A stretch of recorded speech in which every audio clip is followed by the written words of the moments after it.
Mattool south Azhikkal മുനമ്പിൽ കടലാക്രമണം രൂക്ഷം. നിങ്ങൾ പ്ലസ് ടു കഴിഞ്ഞവരാണോ? നിങ്ങൾക്ക് എയർപോർട്ടിൽ ഒരു ജോബ് വേണോ? എന്നാൽ പെട്ടെന്ന് എയർബൺ കോളേജിൽ ഇപ്പൊ തന്നെ ജോയിൻ ചെയ്യൂ. നിങ്ങളുടെ സ്വപ്നങ്ങൾക്ക് ചിറകുവിടർത്താം. ഇനി കേരളത്തിലെ ഏറ്റവും വലിയ ഏവിയേഷനും ലോജിസ്റ്റിക്കും പാരാമെഡിക്കലുമുള്ള എയർബൺ ക്യാമ്പസിൽ വെച്ച്. മാട്ടൂൽ സൗത്ത് അഴീക്കൽ മുനമ്പ് ഭാഗങ്ങളിലുണ്ടായ അതിരൂക്ഷമായ കടൽക്ഷോഭത്തിൽ ഹദിയ മസ്ജിദ് സമീപത്തായുള്ള കടൽഭിത്തിയും 200 മീറ്ററോളം ബീച്ച് റോഡും തകർന്നു. ഇതോടെ അവിടങ്ങളിലേക്കുള്ള ഗതാഗതവും പൂർണ്ണമായും നിലച്ചിരിക്കുകയാണിപ്പോൾ. കടൽവെള്ളം കരയിലേക്ക് ഇരച്ചുകയറി നിരവധി തെങ്ങുകൾ കടപുഴകി വീഴുകയും അനേകം വീടുകളിൽ കടൽവെള്ളം കയറുകയും ചെയ്തു. സാധാരണ നേരങ്ങളിൽ ഉയർന്ന വേലിയേറ്റമുണ്ടാകുമ്പോൾ തിരമാലകൾ കരയിലേക്ക് കയറുന്നത് പതിവാണിവിടെ. വർഷകാലമായാൽ അതിൻ്റെ തീവ്രത കൂടുകയും ചെയ്യും. ഈ ഭാഗങ്ങളിൽ കടൽഭിത്തി നിർമ്മിക്കാൻ സർക്കാർ കരാർ നൽകിയെങ്കിലും മാസങ്ങൾ കഴിഞ്ഞിട്ടും കരാറുകാരൻ നിർമ്മാണ പ്രവൃത്തികൾ ആരംഭിച്ചിട്ടുമില്ല. ഇതിൽ സമീപവാസികൾക്ക് വലിയ പ്രതിഷേധവുമുണ്ട്.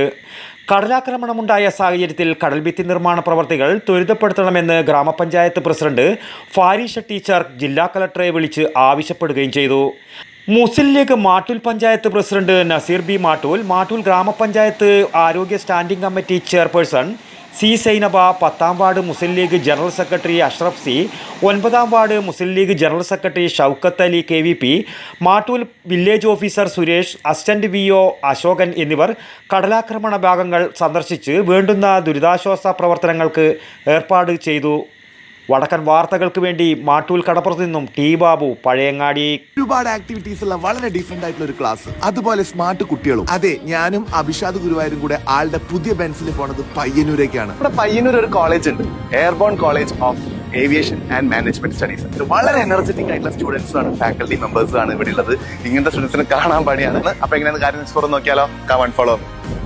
കുട്ടിയേക്കുള്ള ഒരുപാട് മോട്ടിവേഷൻ പോയിന്റ്സുമായിട്ടാണ് ഞങ്ങൾ ഇവിടെ എത്തിയത്.